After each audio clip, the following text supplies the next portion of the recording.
Bienvenidos a Conoce, Ama y Vive tu Fe. Este es el programa donde compartimos el Evangelio y profundizamos en las bellezas y riquezas de nuestra fe católica.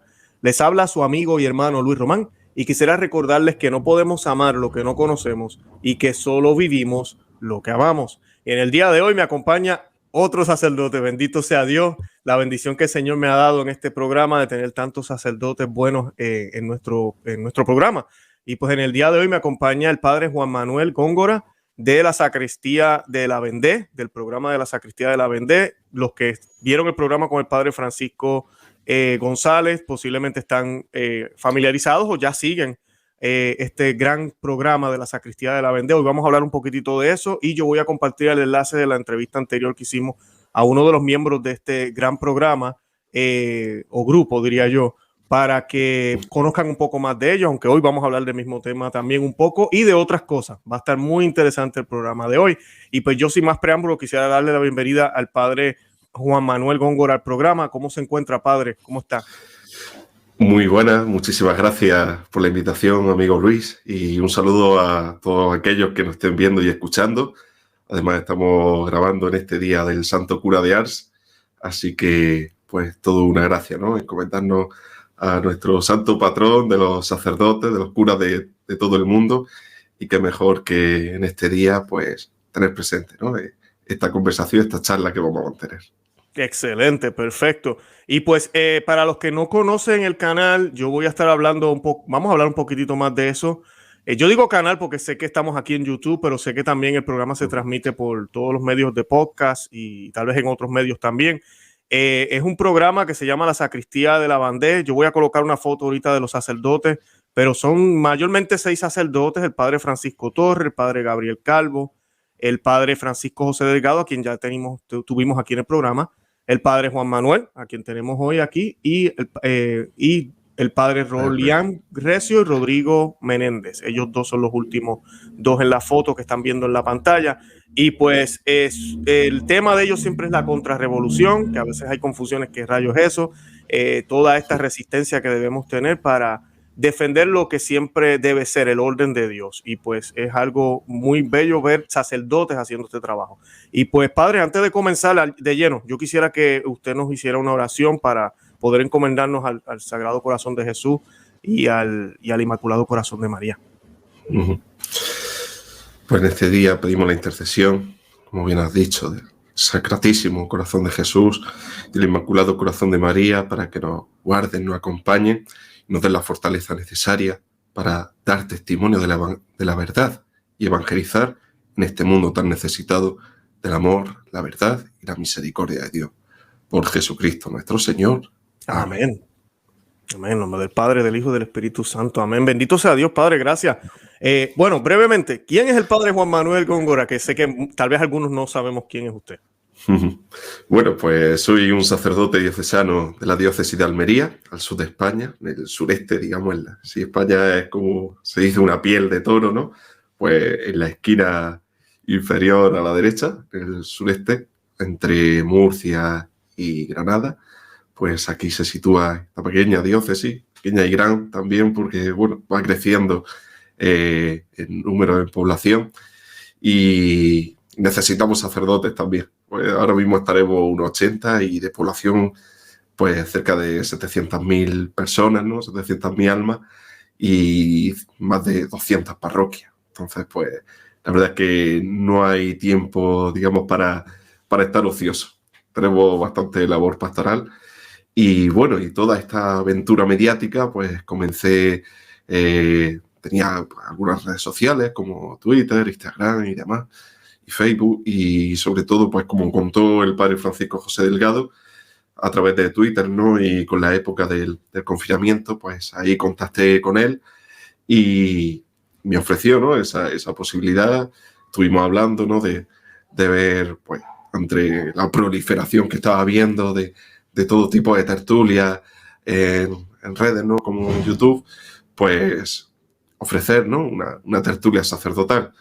Y poco a poco, pues lo que empezó casi como algo coyuntural, ahí es donde se nota, ¿no? la mano del Espíritu Santo que va guiando y que nos ofreció, ¿no? Pues esta ocasión de poder, a través de la sacristía de la Vendée, de esta tertulia sacerdotal contrarrevolucionaria, pues ofrecer a nuestros espectadores y a todos aquellos que nos quieran escuchar, pues una manera diferente de mostrar la Iglesia al mundo, ¿no? Y sobre todo desde esa perspectiva sacerdotal de curas de pueblo, de párrocos que andan perdidos en sus pueblos, en sus parroquias de pueblo, y de esa manera pues también manifestar al mundo que los sacerdotes estamos aún, que no hemos perdido ni hemos caído de un guindo, sino que cada uno tiene una historia familiar, personal, que el Señor, pues, en su gracia, en su misericordia, ha querido que confluya justo en este momento de la historia. Excelente. No, sí, a mí me parece, los programas de ustedes, le decía a la audiencia en el otro, que a veces yo le digo a las personas, no se asusten si van al canal y ven algunos programas que duran a veces hasta 2 y 3 horas. Y la gente como, wow, espérate, son 6 sacerdotes, es una tertulia, cada sacerdote participa, ¿verdad? Y pues, pero es interesantísimo ver diferentes sacerdotes con perspectivas en un sentido igual y diferente, porque cada sacerdote tiene su personalidad, algunos de ustedes tienen una especialidad en términos de lo que estudiaron, y pues es buenísimo. Y aparte de eso, ustedes también tienen invitados, que la otra vez, uno de los programas que me sorprendió fue ver al padre Juan Razo y al padre Raúl Sánchez en el mismo programa, y ver a ustedes, y yo, espérate, este va a durar 10 horas, pero no duró 10 horas. Y es chévere, es buenísimo, porque ustedes tratan temas actuales. Eso es lo que también me gusta de ustedes. Yo a veces le digo a las personas, muy bueno meditar el evangelio, verlo, ¿verdad? Pero no solo quedarnos en la parte histórica, como que, sí, eso ya pasó, ya sí, Jesús le dijo esto a los apóstoles, el Antiguo Testamento. Sí es un hecho histórico también, pero ¿dónde yo lo aplico en la vida ahora? Y cómo con lo que está sucediendo, que especialmente usted habló ahorita del tiempo de la crisis y cuando estaban confinados en las casas. Yo digo que desde ese momento para acá ha comenzado algo. Todo es distinto, todo es diferente, y creo que ha habido un despertar de mucha gente que han realizado, se han dado cuenta que realmente estamos en una batalla de ideología, de ideas, una batalla anticristiana que se está llevando allá afuera en el mundo. Quieren erradicar a Dios ya de una vez y por todas. Y pues ver esos temas que ustedes tratan, que incluso algunos yo a veces me asusto y digo, estos padres los van a censurar, porque pues tratan unos temas que internos y fuera de la iglesia. Ustedes tratan de todos esos temas, y pues el Señor los bendiga por eso. Yo invito a la audiencia, voy a colocar el enlace en la descripción, vayan y busquen el canal, el programa. Ahora, yo quería preguntarle, padre, ustedes se conocen por Twitter, o sea que ustedes no se conocían en persona, y no sé cuán distantes están. Sí, bueno, por ejemplo, Almería a Toledo pues son casi 500 kilómetros lo que hay, ¿no? Y la verdad que aquí en España, pues lo que es la vida cotidiana, ¿no? La vida parroquial, pues en el momento del confinamiento se vio totalmente truncada, ¿no? Como comentó el padre Francisco José Delgado, pues desde el punto de vista a lo mejor de los pueblos, pues podíamos tener más margen de libertad, ¿no? Pero sobre todo en las ciudades, en las parroquias de barrio, pues fue muy difícil, ¿no? Y bueno, se vio ese cierre obligatorio, y que incluso aquellos que se atrevían a celebrar la Eucaristía con la puerta entornada, pues estaba el típico vecino pues pendiente para llamar a la policía local o para denunciar, ¿no?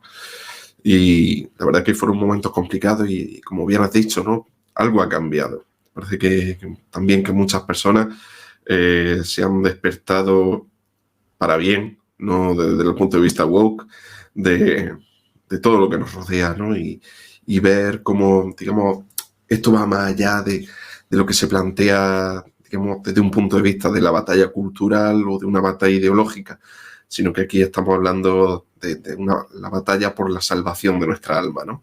Desde lo más básico, desde qué es un hombre, qué es una mujer, la cosmovisión antropológica cristiana, que es fundamento, ¿no? de todo lo que hemos recibido de nuestra tradición, y que, por supuesto, ahora mismo, pues, claro, donde no existe la verdad, donde se quiere apartar todo aquello que signifique un sustento sólido de lo que somos, pues claro, dentro de ese panorama de la dictadura del relativismo, pues importante, ¿no? Dar testimonio de la verdad, y así ofrecer al mundo, pues cada uno dentro de los medios que tenemos y de los carismas que el Señor nos da por medio de su espíritu, pues dar ese testimonio, ¿no?, tan necesario. Y a través de la Sacristía de la Vendée, pues empezamos con un pequeño proyecto donde nos juntábamos un rato varios sacerdotes hablando de un tema en particular que cada semana íbamos viendo, a ver. Y esta tercera temporada que hemos terminado, ¿no?, pues ya es un programa más elaborado donde lo dividimos en bloques, ¿no? Una primera parte, como ya has dicho, de entrevistas, y luego la segunda parte, la segunda hora más dedicada, ¿no?, a lo que es la tertulia como tal, y donde invitamos a sacerdotes de todo el mundo hispanohablante para que participen junto a nosotros y como bien has dicho, con esa unidad en la verdad, en la caridad, pero cada uno con su punto de vista, ¿no?, con la perspectiva que pueda ofrecer, y eso es lo que yo creo realmente enriquece, ¿no? Que no solamente es una opinión monolítica y cada uno repetimos lo mismo, sino que en lo sustancial, lo fundamental, por supuesto que estamos de acuerdo y como debe ser y como Dios manda y la Santa Madre Iglesia así nos lo pide, pero luego, pues, en lo opinable, pues cada uno ofrece una perspectiva diferente. Excelente, padre. Padre, le pregunto, y luego voy a hablar bueno, no, vamos a hacerlo al revés. Voy a preguntarle primero que nada y después le hago la otra pregunta. ¿No tiene miedo que lo censuren, padre? ¿No tiene miedo que tal vez le griten en la calle o alguien le vaya o su obispo? No sé cómo está la situación con eso. Con estos programas que hacen y pues algunos de los invitados también y los temas que ustedes tocan, hablan de todo dentro de la iglesia, pues de todo el camino sinodal, de las cosas que están sucediendo, lo dicen con mucho respeto, con mucha objetividad, eso sí hay que decirlo, pero muy bien, con la verdad. Y pues hay gente que, pues lamentablemente hoy en día todo el mundo se marchita rápido y no se puede hablar nada. ¿Qué siente de eso? Sí, pues, a ver, en un primer momento, yo cuando, digamos, retomé la presencia en redes, ¿no?, en esa época del confinamiento y sobre todo a partir del año de todo lo que fue el verano de 2020, 2021, en una red social como Twitter, bueno, ahora llamada X Corp, ¿no?, como la ha cambiado Elon Musk, es una jungla, ¿no? Y ahí es donde realmente yo me curtí en lo que es incluso desde el punto de vista de la apologética, ¿no?, de dar razón de nuestra fe ante, pues, las críticas desde las más segundas que te puedas encontrar a críticas que pueden enriquecer, que ayudan al diálogo, al debate, ¿no? Y ahí es donde, pues, esa experiencia de lo que es las redes sociales, trasladándola a la Sacristía de la Vendée, pues hay que tener claro, pues, que hay que dar testimonio de la verdad, y más en estos tiempos de ambigüedad, de confusión, donde parece que incluso se pone en duda, ¿no?, la propia esencia de la Iglesia, de la eclesiología, la noción mínima de comprender nuestra pertenencia como hijos de Dios y como bautizados, miembros de Cristo y de su Iglesia, pues se pone todo en cuestión y creo necesario, ¿no?, que es importante en estos días, pues, ofrecer el testimonio del magisterio, de la tradición de la Iglesia, que no está al albur de los tiempos, de una mentalidad contemporánea cambiante, sino que verdaderamente se sustenta, ¿no?, sobre el cimiento de la columna de los apóstoles y sobre la roca de Cristo, ¿no? Y a partir de ahí, pues, es donde en diferentes temáticas que vamos tocando, sobre todo, ¿no?, pues, de actualidad, pues, bueno, puede ser, ¿no?, el tema del camino sinodal alemán, pero ante esa ambigüedad, ante esa confusión, muchas veces influenciada desde la esfera ideológica, ¿no?, que eso, por ejemplo, el Santo Padre, el Papa Francisco, hace mucho hincapié, ¿no?, en hablar, ¿no?, de esa ideologización, y cuando tratan de contraponernos al Santo Padre o incluso a nuestros propios obispos, es todo lo contrario, ¿no? Nuestro amor a la Iglesia, nuestro amor a la verdad que es Cristo, nos lleva, ¿no?, a que podamos hablar, opinar libremente dentro de lo que es opinable, ¿no?, y siguiendo sobre todo los criterios de la Iglesia, porque aquí yo no voy a coger y decir, bueno, voy a dar una opinión personal, concreta, que esté totalmente en contra de lo que dice la Iglesia, sino todo lo contrario, ¿no? Frente a un mundo que se ha echado en brazos de la cultura de la muerte, del utilitarismo, de ese individualismo atroz, o por otro lado, del colectivismo que convierte a las personas en seres gregarios dentro de una comunidad totalmente manipulada mediáticamente o incluso por los propios gobiernos y los estados y los intereses empresariales y de grandes corporaciones que hay detrás, pues ahí es donde hay que iluminar, ¿no? Con el testimonio de la vida cristiana y sobre todo con el depósito de la fe, tan necesario ante un mundo, ¿no? que todo depende, todo está abierto a lo coyuntural, pero eso sí, ojo, que no toque algo que sea de propiamente lo dogmático de estos días, porque si no te convierten rápidamente en un hereje, ¿no? En un excluido de esta pseudo libertad en la que nos rodean. Así mismo es. Sí, no, hay que ser astutos también, ¿verdad? Cómo decimos las cosas, qué hacemos, pero hay que decir la verdad, como bien usted mencionó. Me gustó que mencionara al Papa Francisco y a los líderes de la iglesia, porque a veces la gente no entiende. El Padre Francisco explicaba eso los otros días, que los sacerdotes tienen derecho a opinar, que hay una línea. Obviamente nosotros tenemos que serle fiel a la jerarquía de la iglesia. El Padre Francisco, ¿no? Habla de ese apostolado de la opinión, ¿no? Y yo creo que ahí, pues, dentro de la, digamos, del principio de doble fidelidad, ¿no? De fidelidad a Dios, a lo que hemos recibido de Él, y esa fidelidad también al hombre, ¿no? Al que se ha revelado, y esa adecuación del mensaje, que no se trata de licuarlo o de naturalizar para hacer una adaptación que digamos, pervierta el mensaje original, ¿no? Sino una adaptación fidedigna, ¿no? Y fiel a lo que hemos recibido y a lo que al fin y al cabo, pues nuestros pastores, nuestros obispos, pues son garantes, ¿no? Son vigilantes de que ese depósito de la verdad, ese magisterio, pues alcance, ¿no? Y vaya pasando de generación en generación. Claro, claro que sí. Yo siempre comparo la relación que tenemos en términos de moral y fe. A mí, ellos, los jerarcas, hay que obedecer lo que ellos nos dicen, ¿verdad? Siempre que lo normal es que no contradiga lo que Dios nos enseñó, ¿verdad? Pero cuando se trata de opiniones políticas o de vamos a hacer esto con, por ejemplo, con la ONU o con tal gobierno o que no me quiero juntar con esta gente, yo puedo estar en desacuerdo porque eso es su manera política de proceder. Los obispos y los cardenales y el Papa mismo tienen su manera en su punto de vista, tal vez pensando, ok, yo creo que esto es lo mejor, voy a hacer aquello y lo otro. Y yo acá miro y digo, a mí es como que no me parece muy bien esa juntilla. Y puedo estar en desacuerdo en ese sentido con él. No significa que estoy siendo el infiel, que ya no lo quiero, que me quiero separar de la Iglesia Católica. Porque a veces cuando ven sacerdotes como ustedes hablando temas así controversiales y la gente mira y dice, oye, pero él está opinando diferente al obispo. O el cardenal tal dijo que sí que teníamos que hacer eso, especialmente en la crisis de salud, estábamos divididos, los mismos católicos. Y entonces la gente empezaba a apuntar, es que ese sacerdote se salió de la iglesia.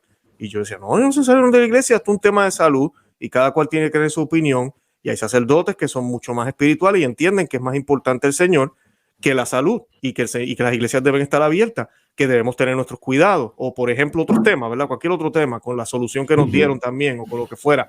Y ahí sí podemos debatir, un debate con caridad, ¿verdad? Porque tampoco es mirar para el otro lado y decir, no, ustedes se van a ir para el infierno, porque tampoco es así. Estos temas son temas que podemos debatir y eso me gusta de ustedes, porque ustedes han roto esa línea, porque lamentablemente en la iglesia yo veo algo parecido a lo que pasa afuera a veces y me da pena decirlo. Usted habló ahorita de la censura, ¿no? Y en el mundo ahorita, el mundo tiene una forma de hablar, hay cosas que no quieren que digamos o que temas que toquemos, no podemos hablar de ciertos temas, aunque sea verdad. Entonces, en la iglesia a veces yo veo que ha adaptado la misma forma, podríamos decir izquierdistas que a veces uno ve afuera. Entonces, como que sí hay crisis, pero no hables de eso. O sí, hay abuso, no hables de eso. O por ejemplo, ahorita usted mencionaba la crisis en España, no hay sacerdotes suficientes. No, pero no hables de eso.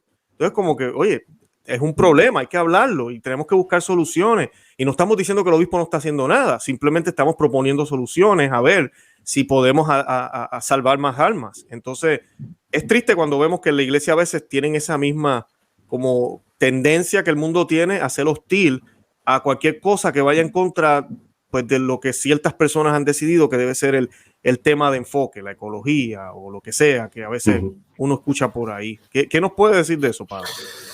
Sí, a ver, ciertamente al estar en medio del mundo, pero sin ser del mundo, pues corremos, ¿no?, ese riesgo de contagiarnos, en este sentido, literalmente, de todo lo que supone esa politización de toda la esfera, de todas las dimensiones de la persona, ¿no? Cuando muchas veces nos pueden decir, pero bueno, usted siendo sacerdote, ¿por qué habla de política? El problema es que la política se ha metido en todo. Es que ahora mismo la política te dice cómo debes vivir, qué debes hacer, a dónde tienes que ir, incluso de vacaciones.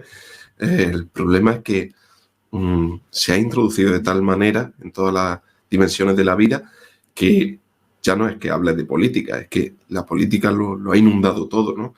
Y claro, en ese contexto es donde también está la tentación, que parece que no hay término medio entre la papolatría o el sedevacantismo. Entonces, claro, el problema es ese, que no se puede caer además en esa polarización de ingeniería social que quieren hacer, donde todo sea fruto de un antagonismo hegeliano, ¿no? Con ese, digamos, proceder, ese esquema de tesis, antítesis y síntesis, ¿no? Donde todo es una conflagración continua y además sin tener en cuenta que desde una dimensión moral, política y atendiendo a la doctrina social de la Iglesia, nosotros no entramos en los parámetros ni de izquierda ni de derecha, sino que estamos, digamos, por encima de ese esquema reduccionista ideológico.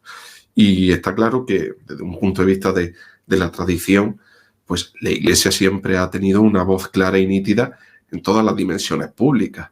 Claro, el problema es que una de las pretensiones que buscan es justo eso, ¿no? El encerrar, el arrinconar la perspectiva religiosa católica dentro de la sociedad, ¿no?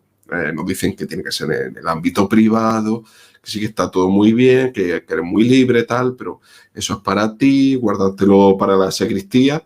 Así que, digamos, ante esos reproches de que guardemos las cosas para la sacristía, pues, como decimos aquí en España, si no quieres caldo, toma 3 tazas. Pues con la sacristía hemos ido justo a todo lo contrario, ¿no?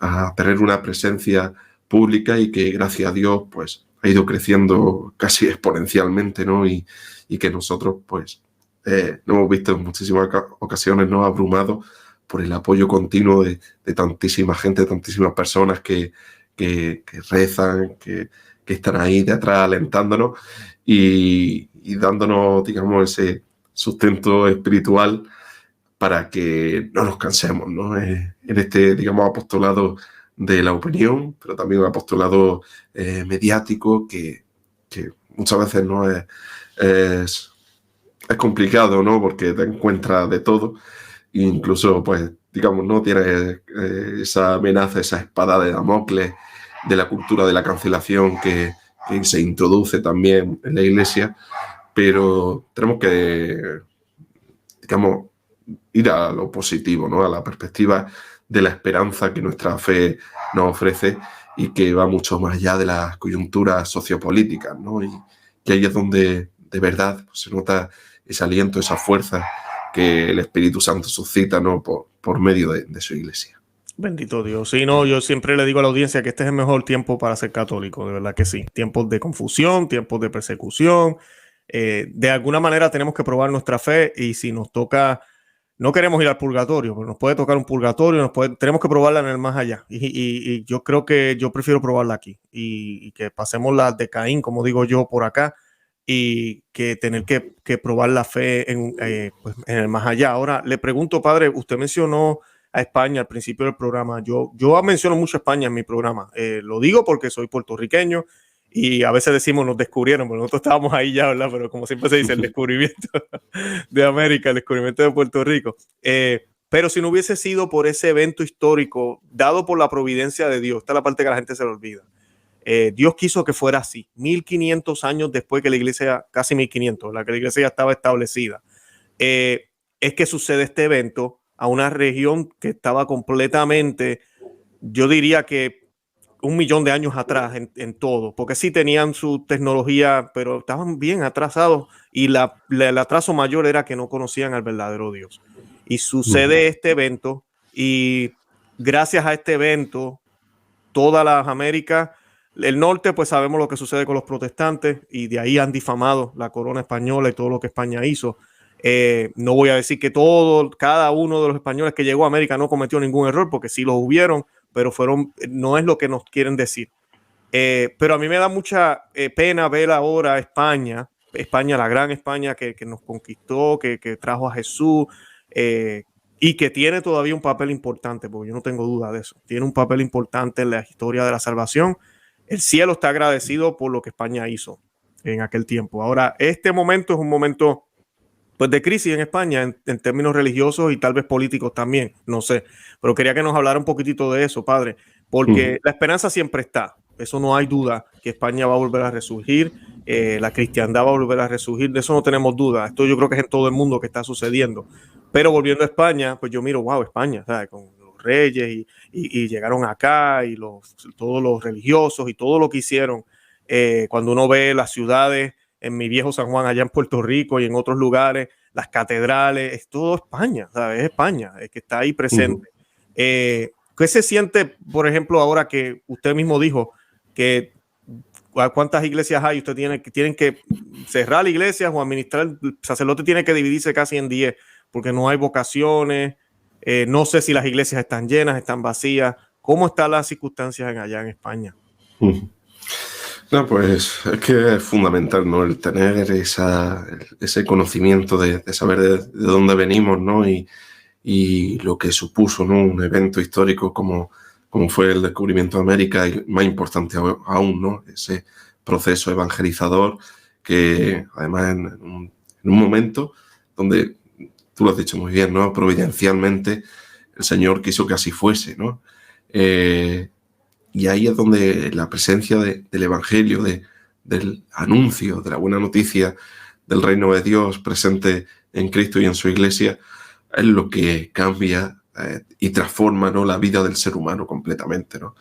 Y claro, en estos tiempos donde todo se reduce a lo experiencial, a lo sensible, a aquello que me mueve, a la emoción, pues claro, corremos el riesgo de quedarnos solamente en ese plano sensitivo, ¿no? Y no tratar de ir más allá, de contemplar que en los misterios de nuestra salvación, en los sacramentos, en la vida de oración, pues donde verdaderamente encontramos el lugar para el conocimiento de Dios y también para nutrir nuestra alma y así poder evangelizar también, ¿no?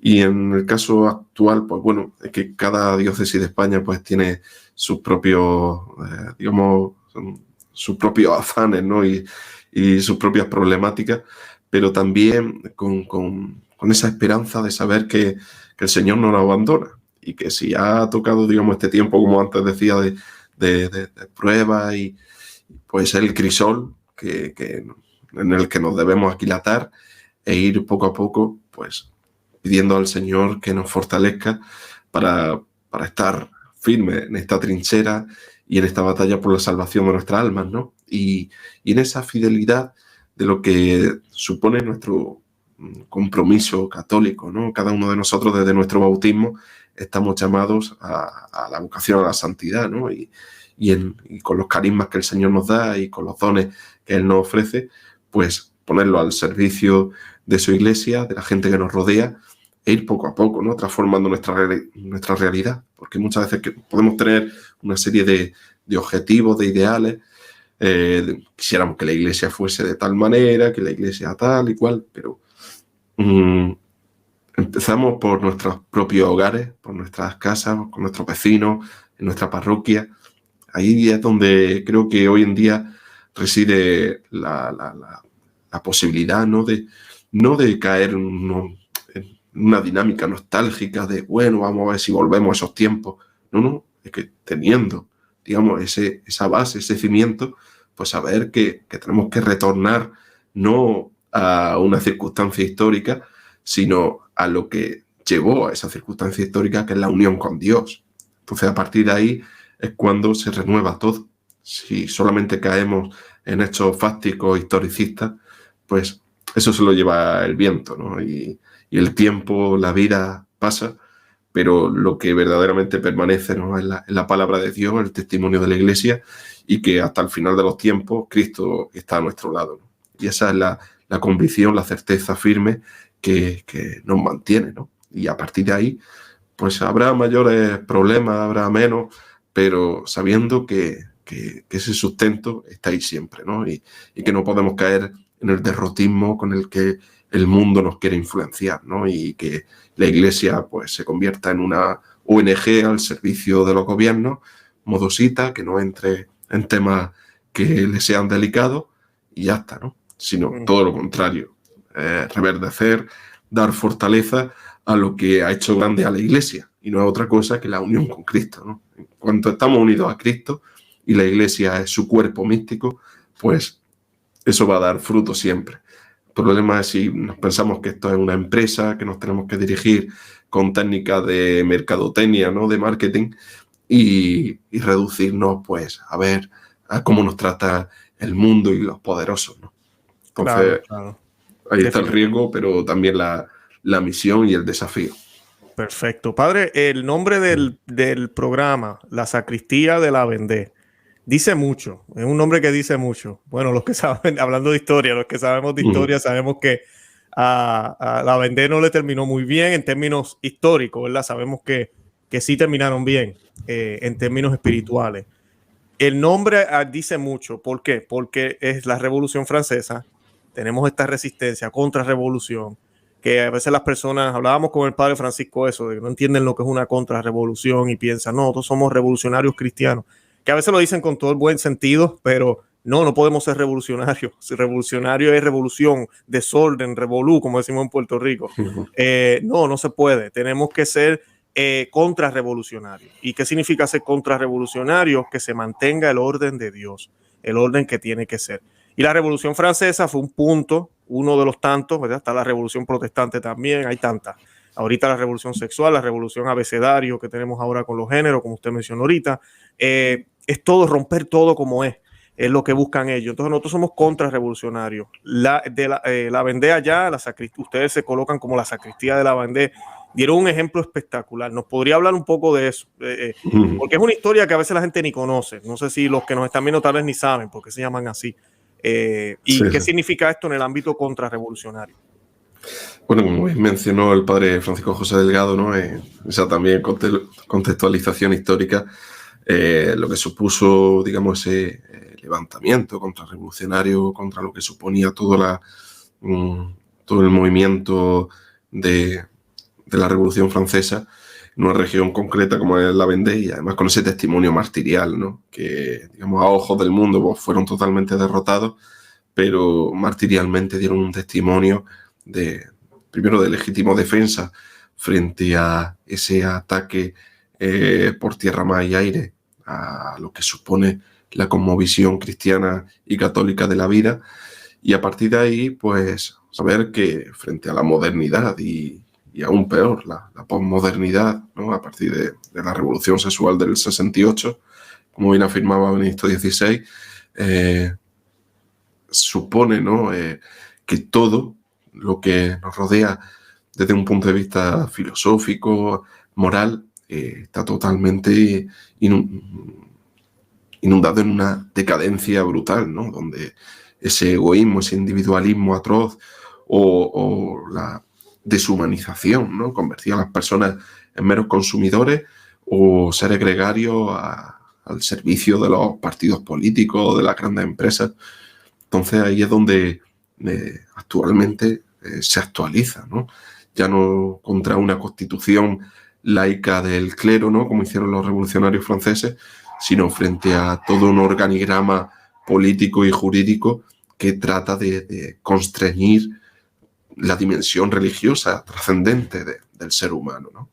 Y yo creo que ahí es donde es importante dar ese testimonio de fidelidad a Cristo y a lo que hemos recibido en el Evangelio. Bueno, pues atendiendo también a lo que es la circunstancia histórica, pues bueno, retrotraernos a ese testimonio de valentía, de martirio, y que es tan necesario en nuestros días, ¿no? Y, por ejemplo, en los cierres de temporada de nuestro canal, pues hemos atendido ya a dos momentos históricos, ¿no? El primero, el que nos concierne directamente, como es este movimiento contrarrevolucionario de la Vendée, Y ahora en junio, pues nuestro cierre de temporada de la tercera, pues hablamos del movimiento cristero, ¿no? Frente al totalitarismo de origen masónico en México, pues esa lucha en legítima defensa de la fe, ¿no?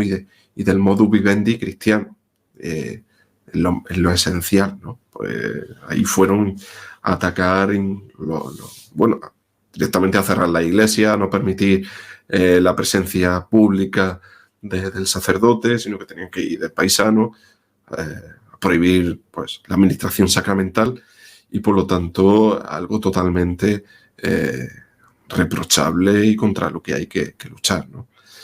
Y ese testimonio martirial, pues aquí en España lo tuvimos, ¿no? Con lo que supuso el alzamiento frente al gobierno del Frente Popular, que no de la Segunda República, porque la Segunda República estaba totalmente ya liquidada desde un punto de vista social y político, y esto era más bien un satélite de la Unión Soviética, de Stalin, ¿no? Además, como prolegómeno de lo que sería la Segunda Guerra Mundial y posteriormente, pues, el telón de acero, ¿no? Ese ataque contra todo lo que supuso todo lo que era la esencia propia de España, ¿no? Porque no se puede entender España sin la religión, sin la fe católica, ¿no? Y lo que la monarquía hispánica a través de los siglos, pues también la presencia en Hispanoamérica ha ido trasladando, pues si lo reducimos a un momento político concreto o histórico, queda totalmente reducido a la nada, ¿no? A una expresión meramente social y amorfa, que creo que eso es lo que, bueno, y lo que podemos ver hoy en día que quieren muchos de nuestros políticos y pseudo gobernantes, ¿no? Porque gobiernan para sí mismos. Así mismo, sí, y Dios es un problema, la iglesia es un problema. Padre, le quería pedir que si nos podrías decir algo sobre, o aclarar, no aclararle a la gente, pero cómo mantener, yo le digo a las personas, cómo mantener la calma, ¿no? Hay dos ámbitos, está el espiritual y pues obviamente tenemos el depósito de fe, usted lo mencionó. Una vez me preguntó una persona, me envió un correo electrónico y me decía, Luis, pero es que con tanto confusión en la iglesia, ¿cómo sabemos cuál es el verdadero mensaje? Y yo, el verdadero mensaje ya se dijo, está ahí. O sea, eso no lo puede cambiar nadie. Ellos pueden decir todo lo que ellos quieran y el cielo no va a cambiar. O sea, el cielo es el cielo, Dios es Dios, Dios nos dijo lo que es bueno, lo que es malo. Y ahí debe estar nuestra esperanza, nuestra fe en las promesas que Dios nos dio, en el sacrificio de nuestro Señor Jesucristo en la cruz, en su resurrección. Yo no tengo que preocuparme que si el tal padre ahora dice que debemos definir yo no sé qué cosa, que el obispo tal dice que el catecismo de la Iglesia Católica hay que adaptarlo, como si el catecismo de la Iglesia Católica ahora fuera una Biblia. Tantas cosas que a veces uno escucha, pero la gente en su sana ignorancia tal vez se desesperan y piensan, pues si la iglesia dice esto, cambiaron todo. Y no, mi confianza siempre está en eso, es que no puede cambiarse. El evangelio es el evangelio. No se puede cambiar ni una tilde. Lo que se dijo ya se dijo. Inclusive con las profecías y cositas así como Fátima y las que están aprobadas, que yo suelo tocar esos temas mucho en mi programa y siempre lo digo, es un reflejo del evangelio. No es un nuevo evangelio, no es una nueva esperanza, no es una nueva noticia, es la misma siempre. ¿Qué nos puede decir de eso? ¿Cómo la gente puede darse cuenta que la iglesia siempre va a estar y mantener la confianza? Y si nos puede dar algunos tips, y disculpe que le haga dos preguntas, espirituales, porque creo que lo espiritual es lo más importante. Claro, es que el riesgo ante, digamos, este mundo globalizado y mediático, donde cualquier cosa que se diga aparece en los medios a los 10 minutos, pues lo que dicen, ¿no? Pues es que el obispo de no sé dónde ha dicho no sé qué, que el cardenal no sé qué ha dicho no sé cuánto.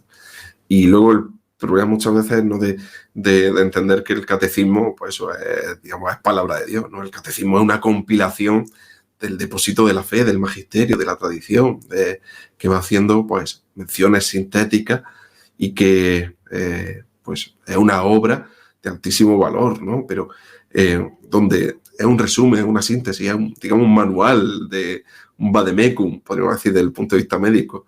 Pero el depósito de la fe, el magisterio de la Iglesia y la Sagrada Escritura como fuentes de la revelación, como lugares teológicos, pues, ha de ser, ¿no?, los fundamentos. Y a partir de ahí, claro, si nos quedamos solamente en opiniones concretas o en corrientes que van surgiendo, digamos, dentro de lo que es la dimensión teológica, ¿no?, de la investigación, por supuesto que ha de atenderse a lo que hemos recibido, ¿no? Y eso, por ejemplo, en la misma confesión de fe, cuando, por ejemplo, cuando un profesor de teología de una facultad teológica católica tiene que, digamos, hacer ese juramento, ¿no?, de fidelidad, de adhesión a la fe, al magisterio, a los pastores, pues tiene que ceñirse a lo fundamental, porque hemos de tener claro que se puede opinar dentro de lo que es opinable, ¿no? Pero la dogmática, lo que ya está fijado de forma extraordinaria y ordinaria por medio de los diferentes concilios y del magisterio papal, eso es inmodificable, ¿no? Porque si no caemos en la ruptura del principio de no contradicción. Y eso puede darse en un partido político, puede darse en cualquier estructura humana, pero en la Iglesia no puede darse. Lo que decía la Iglesia hace 500 años o hace 1500 y lo que dice ahora no puede caer en contradicción en lo fundamental. Podrá cambiar la forma, podrá cambiar que en vez de negro vayamos de gris o cosas, digamos, circunstanciales, ¿no? O que en África los sacerdotes puedan llevar la sotana blanca, pero, digamos, lo fundamental, en lo que supone la estructura básica de nuestra fe, eso, pues como muy bien has dicho, ¿no?, está ya en la Sagrada Escritura. La Iglesia, lo que ha ido en las pronunciaciones dogmáticas, en los diferentes concilios, ha ido fijando aquello que está ya in nuce, ¿no?, que está ya incluido en la Sagrada Escritura y que no inventa nada nuevo, ¿no? Entonces, que no tengamos ese miedo a que digan, es que el Papa se levanta mañana y puede decir cualquier cosa. No. Eso no es católico, ¿no? Claro, el problema es esa influencia protestantizante, ¿no?, de que como cada pastor o cada congregación eclesial puede decidir, pues ahora creo en esto o ahora creemos en lo otro, haciendo de la fe una especie de menú a la carta. Claro, hemos de tener claro que eso en la Iglesia no puede pasar, y quien intente hacerlo dentro de la Iglesia como pastor, ya él mismo se está autoexcomulgando, ¿no?, pues está rompiendo la comunión con el cuerpo místico de Cristo, ¿no?, y en los fundamentos básicos, en los pilares que sostienen, pues, todo lo que hemos recibido. Entonces ahí no entra ningún tipo de discusión coyuntural de, bueno, es que ahora me parece esto, me parece lo otro. A cualquier persona le puede parecer, pues todo es opinable, ¿no?, y más en esta época, pero no podemos caer en una falsa discusión de la verdad. Entonces, ante lo que ya está fijado, lo que ya está definido, no podemos entrar a dime y direte, porque ahí es donde el demonio se aprovecha, ¿no?, para sembrar la cizaña, la división y lo que él busca, ¿no?, que es la destrucción de la Iglesia, pero que jamás podrá conseguir. Exacto. Padre, ¿y algún consejo para los sacerdotes? Que sé que muchos sacerdotes ven mi programa, le doy gracias a Dios por eso, me escriben. No todos tienen la valentía de estar al frente de la cámara, ¿verdad? Pero sí me escriben, me hacen preguntas, seminaristas, y sé que aprecian mucho los programas cuando tengo sacerdotes, cuando las pocas veces que he tenido a obispos y eso, aprecian los programas cuando tenemos religiosos también en una entrevista. ¿Qué consejo le da a ellos para que se mantengan, ¿verdad?, en la verdadera fe? Sabemos que a veces pues, puede ser que en un seminario digan una cosa, lo otro, o a veces los parroquianos, ¿verdad? También nosotros somos un dolor de cabeza a veces, y pues podemos irnos para el otro lado y tratar de insistir con el sacerdote de que no haga esto, fíjese, eso era antes, padre, y el padre está, no, ¿cómo que era antes? Yo tengo que hacer esto ahora también. ¿Qué consejo le puede dar a los seminaristas y sacerdotes para mantenernos en estos tiempos, ¿verdad?, que se mantengan firmes en estos tiempos de confusión? Sí, pues uniéndolo también a los tips que me preguntaba antes, ¿no?, del ámbito espiritual, ¿no? Claro. Pues sabiendo que la fuente de todo nuestro ministerio, de todo lo que somos, es Cristo, ¿no? Y ir a beber de esa fuente, tenemos que acudir a los sacramentos y especialmente pues, en el ejercicio diario de nuestro ministerio está el medio de santificación y también, digamos, el depósito, la gasolina, ¿no? que mueve nuestro motor espiritual y corporal, ¿no? Por eso yo creo que hoy en día es más necesario que nunca, y justo ayer lo recordaba el Papa, ¿no? En estos días de la Jornada Mundial de la Juventud, la importancia de la adoración al Santísimo, ¿no? Amén. Volver a recuperar la presencia viva del Señor en la adoración, ¿no? Que no solamente pues, celebramos la Eucaristía y se queda allí en el sagrario, digamos el viático para los enfermos, sino esa presencia de adoración, de alabanza al Señor por medio del Santísimo Sacramento del altar, ¿no? Y no solamente a lo mejor un ratico a la semana, sino a lo mejor pues, recuperando dentro de las circunstancias, ¿no? de cada parroquia o de cada diócesis. Pero, por ejemplo, a mí me gusta mucho, ¿no? El ver que cada vez más hay capillas de adoración perpetua, ¿no? Que están las 24 horas, todos los días del año abiertas y unida, digamos, esa adoración al Santísimo con la devoción a la Virgen Santísima, con la Virgen María. Yo creo que son las dos patas fundamentales, ¿no? que tenemos que usar ahora y a partir de ahí, pues, el Espíritu Santo siempre en cada época da y suscita a la Iglesia lo necesario, ¿no? Y ahí es donde, pues, de la mano de la Virgen María y uniéndonos al Señor en el Santísimo Sacramento del altar, a partir de ahí, pues, solamente tenemos que dejar que el Señor actúe, ¿no? Y ahí es donde tanto a sacerdotes, a seminaristas que nos puedan escuchar, creo humildemente que es donde tenemos que hacer hincapié, ¿no? Nuestra vida ministerial, que no solamente son reuniones y papeleos, sino hacer hincapié en el servicio, en el cuidado de la liturgia, en el servicio a los demás, pero entendiéndolo no como un fin en sí mismo filantrópico, sino como consecuencia del anuncio del Evangelio y de nuestra adhesión a Cristo, ¿no? Porque muchas veces se trata de desvirtuar, digamos, se suele decir, ¿no? Esa opción preferencial por los pobres se convierte en un pauperismo, ¿no? Totalmente, digamos, se deforma la intención primordial del Señor de que la atención a los pobres es consecuencia del anuncio del Evangelio y de que nosotros, atendiendo a los demás desde la caridad, desde el amor, desde el servicio y desde esa verdad que no podemos dejar a un lado. Por ejemplo, el Santo Padre decía ayer, ¿no? que la Iglesia está abierta a todos. Y la Iglesia, pues como él ha dicho otras veces, ¿no? Como ese hospital de campaña, también cuando un enfermo llega a un hospital, nos dice, bueno, está usted muy bien, pues pase por aquí, póngase en la sala de espera, pero bueno, realmente no hace falta nada, que le hagamos nada porque usted está muy bien, ¿no? Sino todo lo contrario. Viene a sanar nuestras heridas, a invitarnos a la conversión y que nuestra vida vuelva a Cristo, ¿no? Que Él es el origen y meta de nuestra existencia y que solamente en Él encontramos la felicidad que nuestra alma y nuestro corazón anhelan y ansían. Excelente, padre, gracias. De verdad, se nos acaba el tiempo. Yo le agradezco que haya aceptado mi invitación y yo le pido a la audiencia, pues, dos cosas. La primera, vayan al programa o el canal aquí en YouTube, La Sacristía de la Vendée, y suscríbanse al canal de ellos, vean los programas, les van a encantar, son muy buenos.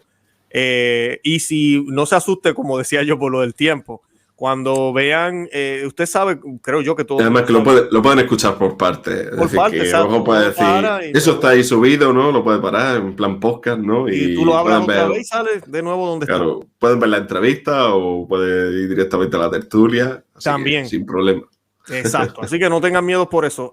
Lo otro, bien importante, oren por el padre Juan Manuel Cóngora, oren por todos los sacerdotes del mundo entero. Pero como yo sí le digo siempre a los sacerdotes, y yo sé que usted lo sabe, padre, pero pues para mí, cuando yo veo un sacerdote, para mí es extremadamente importante él como persona, como individuo, porque si no fuera por él, yo no tuviera la Eucaristía. Dios lo utiliza a él, ¿verdad?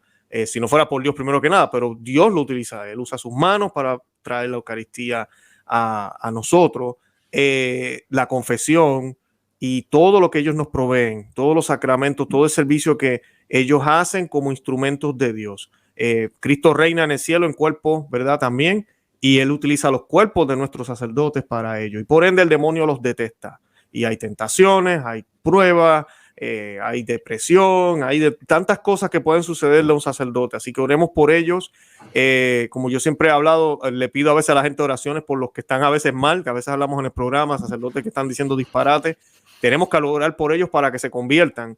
Pero también oremos por los que están bien. No nos olvidemos de eso, por los que de verdad nos enseñan y vemos a veces en los canales o conocemos, o si tenemos un buen párroco, tenemos una persona que de verdad, un sacerdote que se desvive por sus ovejas. Oremos por ellos porque necesitan nuestras oraciones. Padre, ¿algo más que quiera añadir para concluir?